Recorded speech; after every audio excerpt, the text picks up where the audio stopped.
Hey guys, welcome back to the channel. So you're trapped at 30,000 feet in an airplane with a bunch of highly venomous snakes. What do? Well, that's exactly the plot of Snakes on a Plane, which, in case you guys haven't seen it, is a movie that's very thrilling and pretty hilarious with plenty of memorable moments. And in this video, we'll take a look at how you can beat this deadly situation and survive until the end. But how did they get here? Well, in the movie we follow Sean as he goes biking in Hawaii. When he takes a short break, he walks by this bridge. Only seconds later, a man is thrown down from it hanging by his legs. Then numerous gangsters come and kill the man. Sean witnesses all of this and just barely manages to escape. In the following days, he sees on the news that the man responsible for the killing is a very violent mob boss by the name of Eddie Kim. And eventually the criminals start coming after him since he knows too much and might talk to the police. One day he realizes that they're breaking into his house with the intent to kill him. There he narrowly gets rescued by the FBI agent Neville Flynn, who then pressures him into testifying against the criminals since it's the only chance to send the big evil crime boss to prison. However, they need to fly to Los Angeles since that's where he's being prosecuted. So Neville and Sean take a commercial flight to LA, but on the plane the criminals have planted a big package filled with wild snakes that get released shortly after takeoff. That way they think they'll kill everyone inside and Sean won't be able to testify. And it was already a little bit weird that the snakes got on the plane. The way it was done is that the gang members bribed a few workers, but there's almost no security on the flight, which you wouldn't really expect from the FBI when they're escorting a key witness. Neville simply goes on the flight and that's pretty much it. But the man that Sean is testifying against is notoriously well known for his extreme methods. Virtually the only security that's there are these two FBI agents, which is far too little. I mean, they already saw that the criminals know who Sean is and are following him around. We saw that they're willing to go very far to take him out, so to have such bare security is already very risky. They don't check for anything dangerous like explosives and just go on a regular commercial flight, which any one of the criminals can easily infiltrate, especially since they're so well connected. So having a little bit more security would go a long way. The one regular security guard almost even notices the snakes, but ends up thinking it's just a cat. Anyways, after the plane takes off, it takes roughly 25 minutes until the snakes start attacking people. The first ones that get bitten are a couple that are becoming members of the Mile High Club. And this scene is pretty wild, I'm not gonna lie. They're doing their thing in the airplane bathroom and we see the snakes come out of a small hole at the top. They then bite the dude in the neck and the girl in the, And this leads into an important point that could help you survive longer. Try to cover up all these small entry points. This is one of the easiest ways to stop the spread of the snakes. Closing the few holes of the bathroom could already create numerous safe havens where you would be free from the snake attacks, and it would be much easier to secure the other bathrooms. The hole the snakes came through here was created because this genius ripped out the smoke detector to light up some grass, but the other ones would still have them in and therefore one fewer entry point. So the couple gets bitten and falls to the floor, and it might seem like it's impossible for them to warn the others since they pass away so quickly. However, they should have quite a bit of time until they actually die. The fastest acting lethal venom in snakes that I've found comes from the black mamba. The snake injects up to 12 times the lethal amount to humans, and it takes roughly 20 minutes to die from it. Let's assume that it was that snake that bit them, which by the way it wasn't, but that doesn't matter. So if they have at least 20 minutes until they die, they could have easily come back out and alert everyone that there are snakes in the cabin. This could be an important step that saves many lives, because the snakes, at least in the beginning, only hang out in economy class, but the first class remains pretty much untouched, and the first class section is almost empty because that's where Neville is sitting with Sean. So the couple in the bathroom can warn everybody early on so that they can rapidly make their way into first class. But of course, if that happens, we don't have a movie. As the flight continues, it takes the snakes a few more minutes until the next person gets killed, and it again happens in a stall. Different one this time. The man goes in there to pee, and we see one of the snakes coming out of the toilet. I don't quite know how the snakes got into the plumbing system to come out of a toilet, but apparently they did. So he pees a little on the snake, after which it bites him right in the dick. Yeah, this movie is not exactly classy. And this guy does the worst thing you can possibly do. The snake is biting into his junk and he starts pulling at it. Don't ever do that.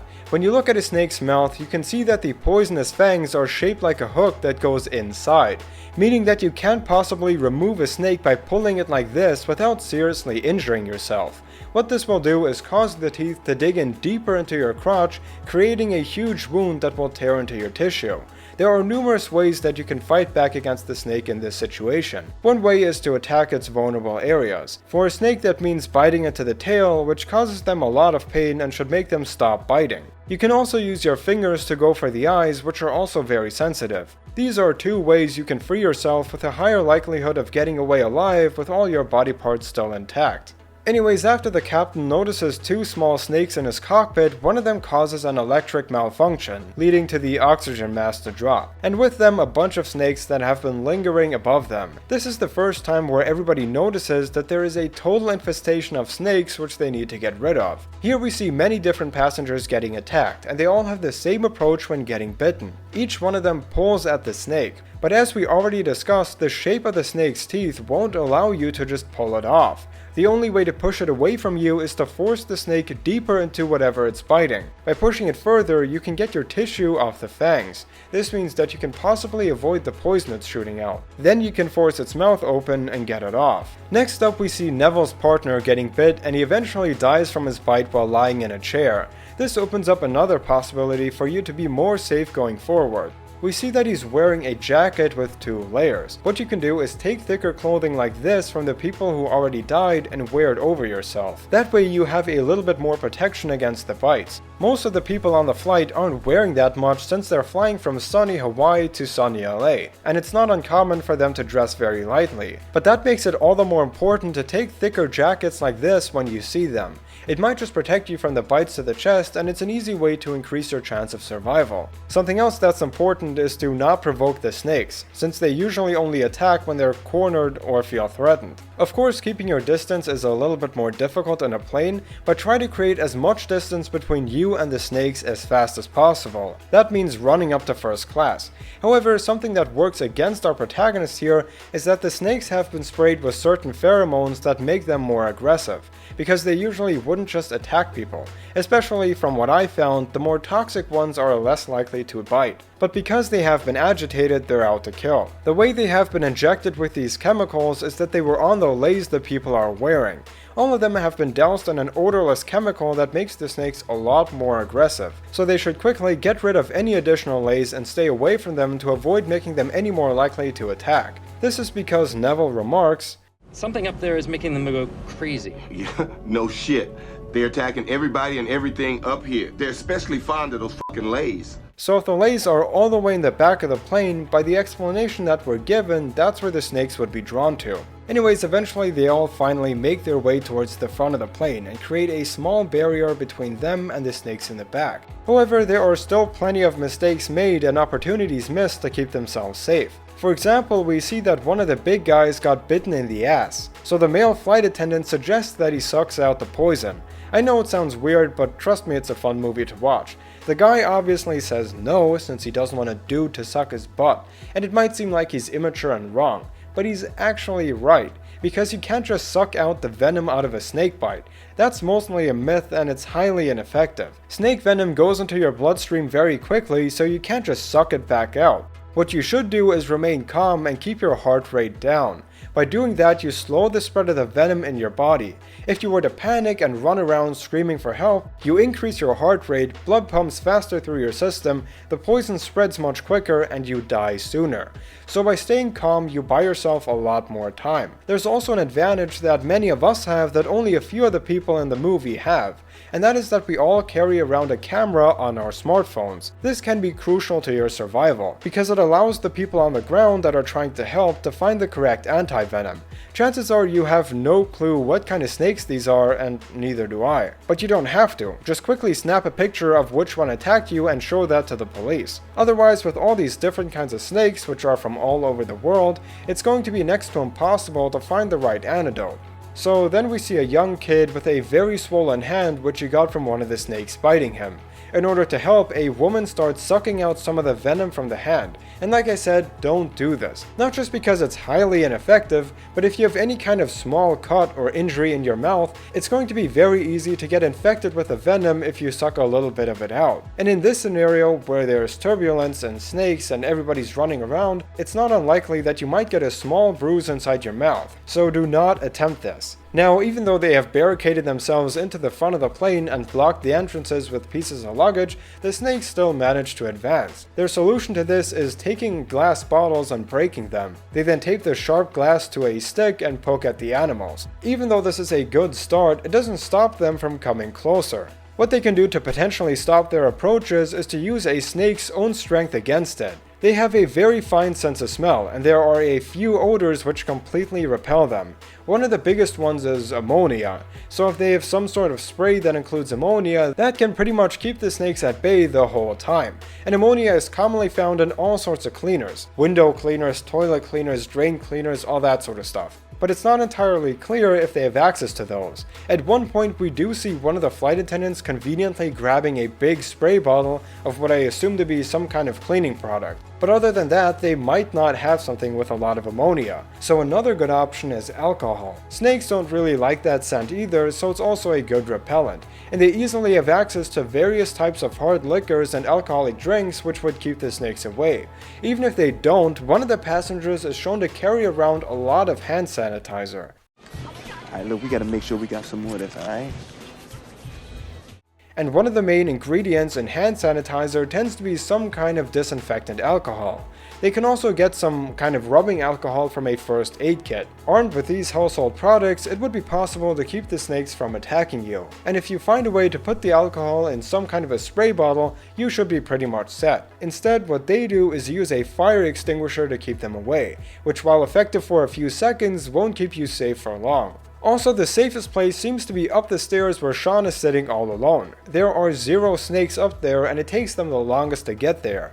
But by having everybody downstairs, even when they're not doing anything, they risk losing more lives. They could at least let a few of the people up so they can be safe from the snakes. It would be especially helpful if the ones that are bitten can stay upstairs with Sean. That way they wouldn't be fighting any snakes and they could relax, which slows down their heartbeat and therefore also the spread of the venom. That would buy the infected more time before they die. So Neville gets a call on the phone and is talking to a snake expert that authorities on the ground have contacted. He explains that they must know which kind of snakes there are so that they can get the right anti-venom. While he's on the phone, the people downstairs lose their patience and storm the upper deck to see why it's being held empty. Sean then explains the situation that he's in, that he has to testify against Eddie Kim, the crime boss who threw the guy off the bridge. Neville then tells them that if they want to live, they must collect all the dead snakes so they can tell the guy on the phone what attacked them. Then comes probably the funniest moment in the entire movie. The pilot is flying the plane when suddenly one of the snakes bites his arm.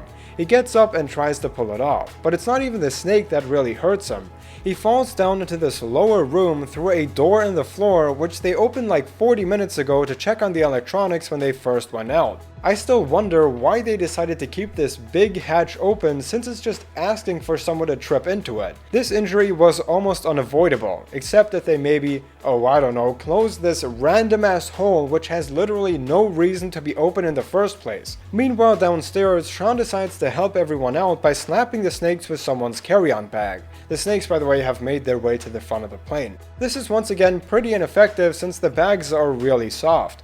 We saw a much better technique earlier, where the friend of the guy who got bit in the ass ripped off a tray table and used that to kill the snakes. Since it's a much harder surface, it allows them to do more damage, and since tray tables are literally everywhere, Sean would be much better off using one of those to protect himself. After fighting them off for a bit, Sean and the flight attendants finally decide to let everyone upstairs, something they could have done much earlier. And as we can see, all of these people are really stressed out, and the higher heart rate will lead to a faster death among the ones already bitten. So while they're all on the stairs, there's this absolute behemoth of a snake that's like 30 feet long that plops on the floor. And then this happens. This moment just hurts my head because I don't understand why everyone is just standing on the stairs not moving forward. There's a really simple way not to fall here, and that is maybe helping up the guy who's, I don't know, doing the worm on the stairs, literally blocking everyone from going forward. Just help him up or trample over him, but don't just stand there. Also, it's pretty obvious that the small skinny staircase isn't meant to hold 10 people all leaning and pushing against the same railing over and over again. By the way guys, I usually don't like to brag, but on that last video I did get first comment, just pointing it out. Anyways, it breaks and a bunch of people fall on random sharp objects and die. While they're down there, the big snake approaches and a businessman gets strangled by the snake. And here there's just a quick tip. Try to hold your breath as long as possible. Every time you breathe out, it gives the snake more room to pull tighter and tighter until you suffocate. Since we saw that there are numerous sharp objects lying around, it wouldn't be too difficult to stab the snake with one of them, which might cause it to ease up. But they all decide to leave him alone and run away, leading the snake to eat him in probably the best way possible. I wonder how it's going to eat his shoulders. Will it just get wider? Well, now all of a sudden the others are finally capable of moving up the stairs like normal people. Somehow nobody stopped to do advanced gymnastics on the steps this time. I'm so proud of them. Back in the cockpit where Neville and one of the flight attendants have been flying for a bit, the pilot who passed out in the trap door wakes back up and comes back out. He sits down to fly again and the woman uses that thing around her neck. I don't know what you call it, I don't really care either, but she uses it to make a tourniquet on his arm where he got bitten by the snake. And this is again a pretty big mistake. Don't do this as it's pretty dangerous and doesn't work. It seems intuitive since it cuts off the blood flow, but you're seriously risking getting badly hurt. The pilot then tells Neville and Claire that he got this and they can go back outside to help everyone. But this is another bad idea. It's clear that he's very tired. He's got a head injury from falling down the hole and he's bitten by a venomous snake. Somebody should stay with him to watch him to make sure that he stays alright. Like the other flight attendant who's just standing around screaming at people, she can stay in there to keep an eye on him, since he's one of the most important people on the plane and you can see that he's like 2 minutes away from passing out again. Meanwhile, the police on the ground track down an illegal snake dealer who helped with this attack. They force him to tell him about all the different snakes that made it on board and eventually he gives them a list. On the plane, Neville gets a call from the police who tells him the good news. However, just as everything seems alright, they then find out that the pilot is dead and there are a bunch of snakes in the cockpit. Something that would have been avoidable if any one of the flight attendants or passengers would have been in there with him. Since he's dead and not capable of flying, because he's dead, one of the passengers needs to fly. But luckily it seems like one of them can actually fly a plane. But there's still the issue of the snakes in the cockpit which Neville must get rid of. And this leads to the best line in the whole movie. Enough is enough! I have had it with these motherfucking snakes on this motherfucking plane! Everybody strap in! I'm about to open some fucking windows. Yes, he decides that it's the best option to shoot out a window so that all the snakes will fly out. And this is a hilariously stupid idea, but it's so funny that I'll gladly let it slide. Also, I don't have a better idea. So everybody puts on their seatbelts and Neville shoots a hole in the plane. The snakes fly out and they make their way into the cockpit and close the door. But wait, these 300 IQ flight attendants thought they would just hold onto a railing instead of getting into a seat and strapping in. So they're about to fly off because they can't hold on. Why they didn't just go into one of the 20 open first class seats, I don't know. It's a totally viable option that would keep them safe instead of almost flying out of the hole themselves. But after they fly a little lower and the pressure eases, everyone seems to be alright. Then it's revealed that the guy flying the plane doesn't actually have any real flight experience. He just played a couple of flying video games on a PlayStation 2 a few times, and now he thought he could successfully land a real plane. Well, since the CGI in the movie looks like PS2, he should feel right at home. And even though he came in a little too fast, he does manage to land it successfully. They then get out of the plane and get the correct anti-venoms.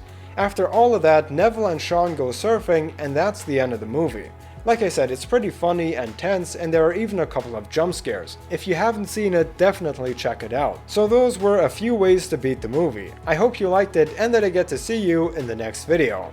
Bye guys.